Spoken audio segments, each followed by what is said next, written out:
Amém? O nosso pastor está viajando. Eu estava brincando com o pessoal que ele está de férias, é brincadeira.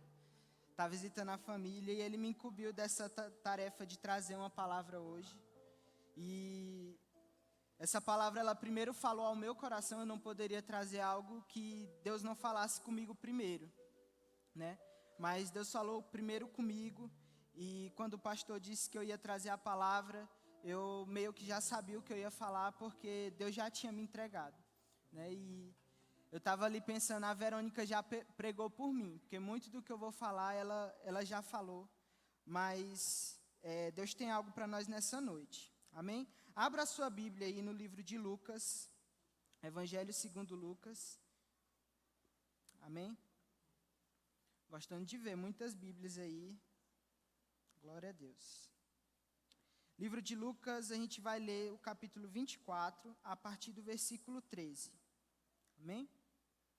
Essa é uma história, ela não é tão conhecida como as outras parábolas, como os outros textos que Jesus conta, mas essa é uma história que fala sempre muito ao meu coração, e eu espero que Deus fale com você também. Amém? A Bíblia diz assim, a partir do versículo 13. Naquele mesmo dia, 2 deles estavam indo para um povoado chamado Emaús, a 11 quilômetros de Jerusalém. No caminho conversavam a respeito de tudo o que havia acontecido. Enquanto conversavam e discutiam, o próprio Jesus se aproximou e começou a caminhar com eles, mas os olhos deles foram impedidos de reconhecê-lo. Ele lhes perguntou, sobre o que vocês estão discutindo enquanto caminham? Eles pararam, com os rostos entristecidos. Um deles, chamado Cleopas, perguntou-lhe, você é o único visitante em Jerusalém que não sabe das coisas que ali aconteceram nestes dias? Que coisas? Perguntou ele. O que aconteceu com Jesus de Nazaré? Responderam eles. Ele era um profeta, poderoso em palavras e em obras, diante de Deus e de todo o povo. Os chefes dos sacerdotes e as nossas autoridades o entregaram para ser condenado à morte e o crucificaram. E nós esperávamos que era ele que ia trazer redenção a Israel.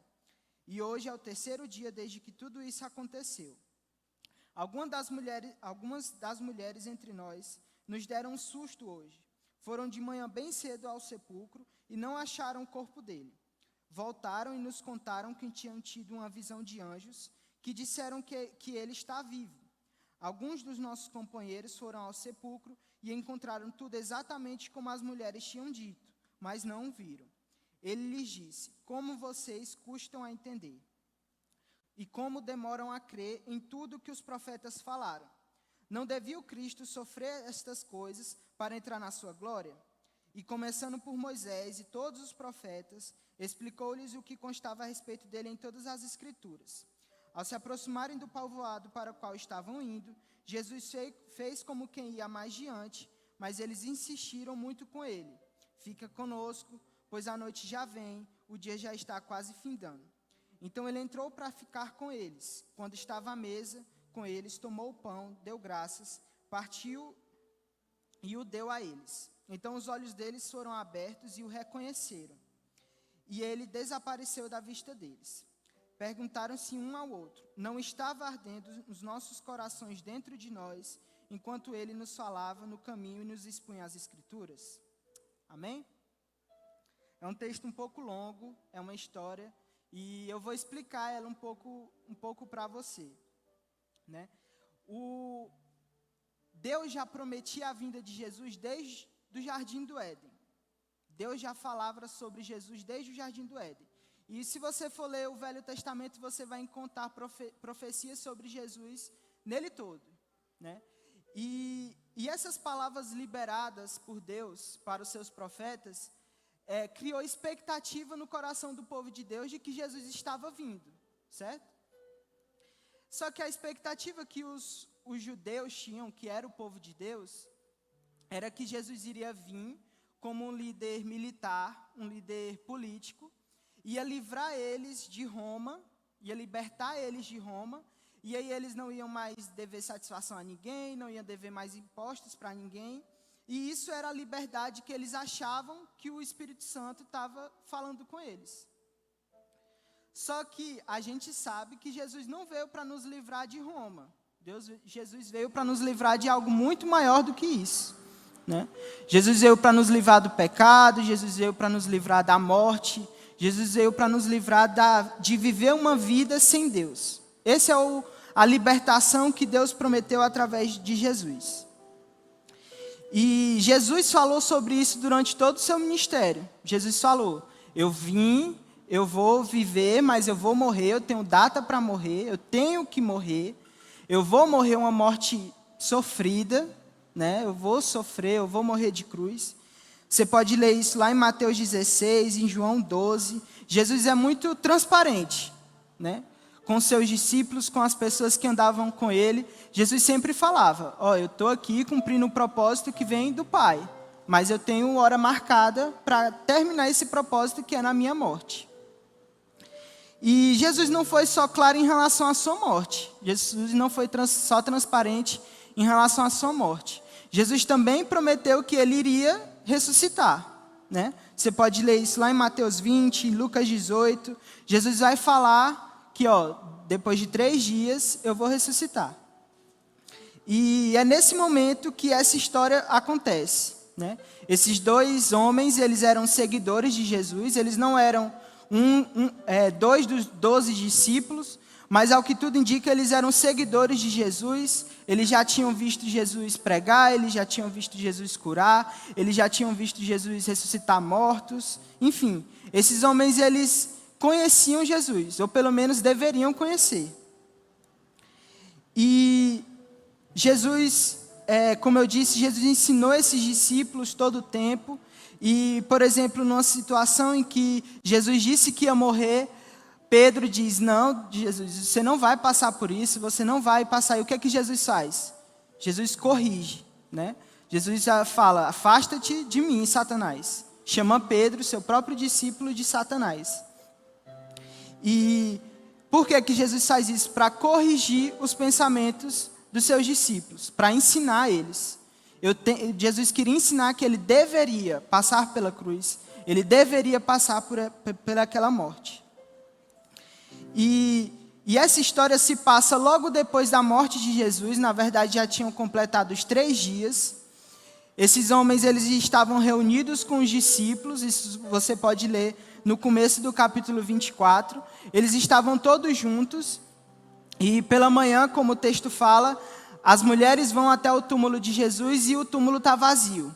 O corpo de Jesus não está mais lá, só encontram as roupas. Um anjo aparece para essas mulheres e fala que Jesus tinha ressuscitado. Elas voltam cheias de alegria para onde os discípulos, mas os discípulos não aceitam essa fala de primeira, e até por questões culturais eles não respeitam o que essas mulheres falaram.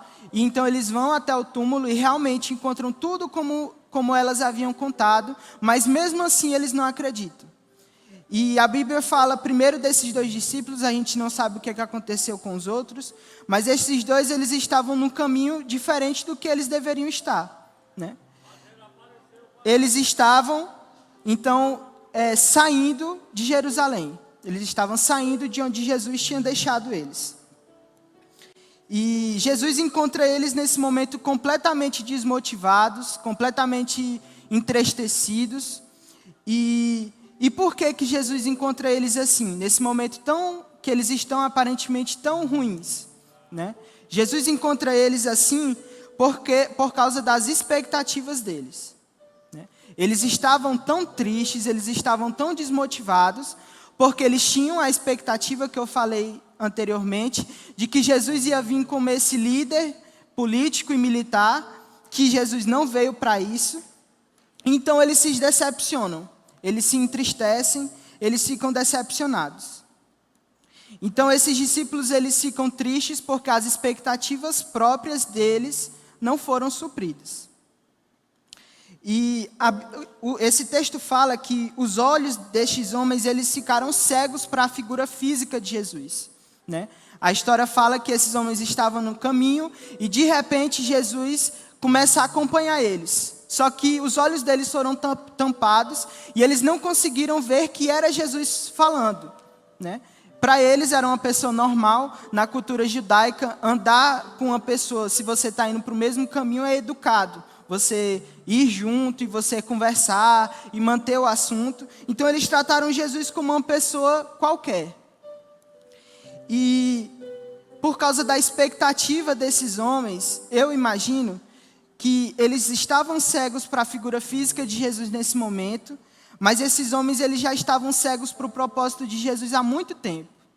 Porque na verdade eles nunca entenderam o propósito de Jesus.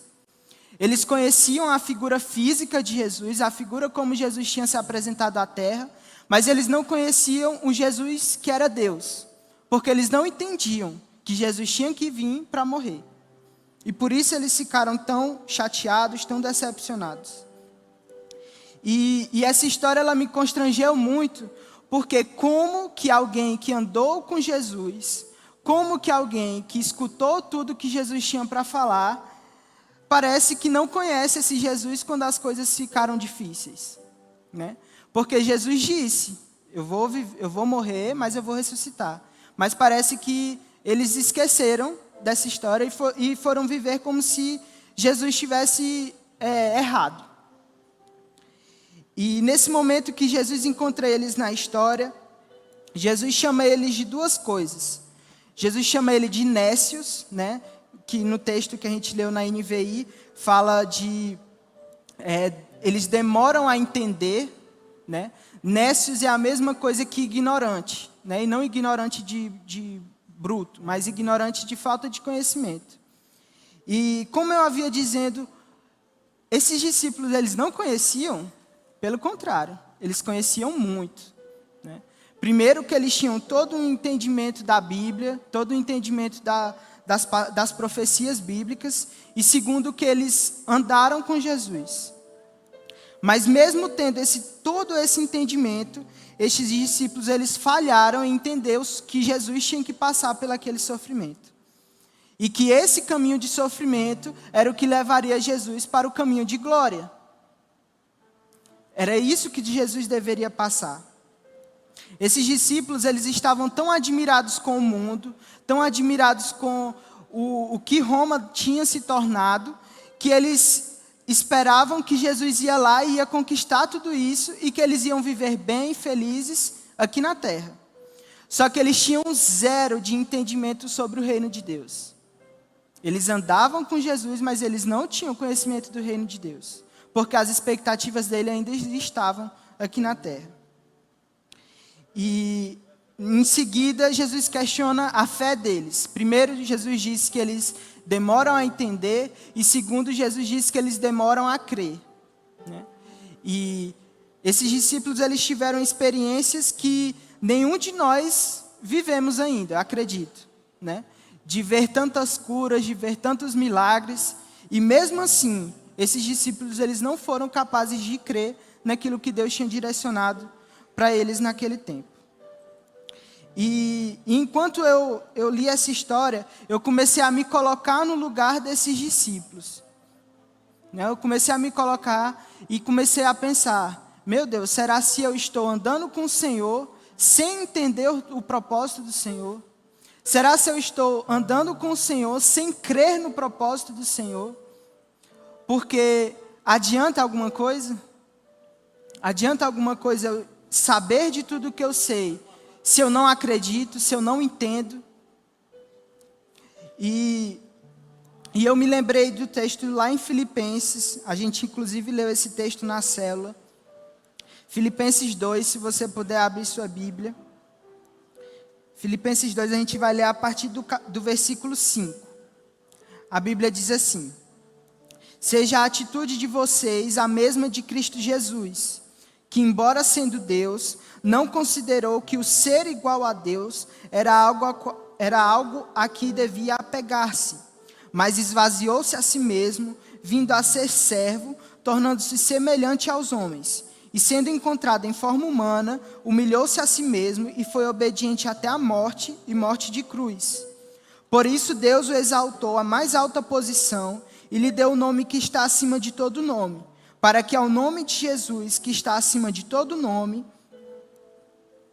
para que ao nome de Jesus E exaltou a mais alta posição e lhe deu o nome que está acima de todo nome, para que ao nome de Jesus se dobre todo o joelho, no céu, na terra e debaixo da terra, e toda língua confesse que Jesus Cristo é o Senhor, para a glória de Deus Pai.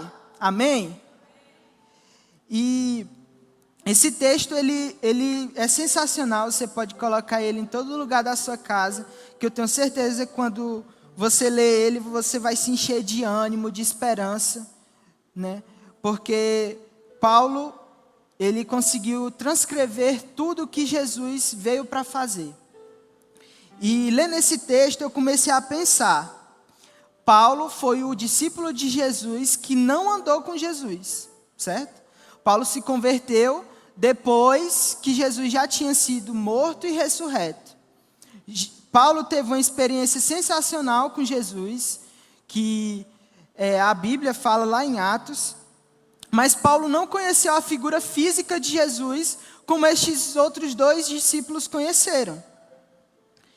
E o que me constrange nessas duas histórias que eu estou contando para vocês, é que Paulo, um discípulo que não andou com Jesus, entendeu mais o propósito de Jesus do que os próprios discípulos que andaram com Jesus. E isso me constrangeu. Por quê? Como que alguém que não teve as experiências que aqueles dois discípulos tiveram, entende mais o propósito de Jesus do que eles? E eu comecei a orar sobre isso, e comecei a, pessoalmente, como eu disse, essa palavra ela passou primeiro por mim. E eu comecei a pensar e orar, porque eu não quero estar com Jesus sem entender o que Jesus quer, sabe? Eu não quero viver como se Jesus não fosse voltar, como se o propósito de Deus não fosse acontecer. E eu comecei a me constranger porque é muito bom nós estarmos aqui, é muito bom nós irmos para o encontro, é muito bom nós participarmos de conferências, de eventos. Gente, isso é sensacional. Se você tiver a oportunidade, participe, isso te impulsiona muito para Deus. Mas o seu conhecimento de Deus não depende dessas coisas. Pelo contrário, o seu conhecimento de Deus se baseia simplesmente na sua disponibilidade para Deus. E eu comecei a me constranger, porque às vezes a gente vai diante de Deus com tantos pedidos, com tantas súplicas, né? Pedir para Deus tantas coisas, e às vezes parece que Deus é um gênio da lâmpada, né? Que a gente vai lá uma vez na semana, esfrega e pede uma coisa diferente, né? Quando o pastor aqui dia de domingo pergunta se você tem algum pedido de oração, e aí você levanta a mão, e aí se Deus fez aquilo que você queria, Deus é bom. Se Deus não fez, parece que Deus não é tão bom assim. E nós vivemos nessa vida como se Deus não tivesse um propósito, né? E muitos de nós temos até medo de perguntar qual é a vontade do Senhor para as nossas vidas. Porque se aquilo que Deus quer para nós não bater com aquilo que nós queremos, não serve. E nós sabemos pouco, nós participamos de encontro, e como eu disse, eu não estou falando mal de encontro, é sensacional.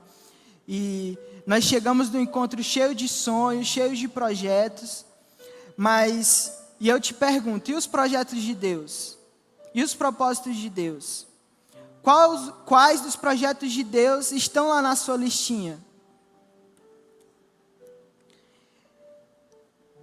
Nós vivemos esse natural, esse ordinário, porque nós preferimos que Deus se adeque às nossas vontades do que nós nos submetermos às nossas vontades à vontade de Deus.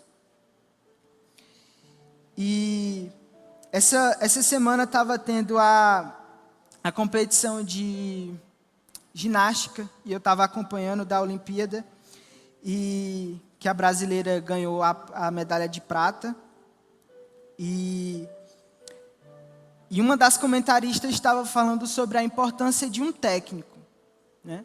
Ela estava falando que, principalmente nessa pandemia, foi muito difícil elas manterem o ritmo, né? Porque não sabiam se ia ter competição, se sim, se não. Então, elas não sabiam como se preparar. E o técnico era quem guiava elas nesse caminho, nesse processo, né?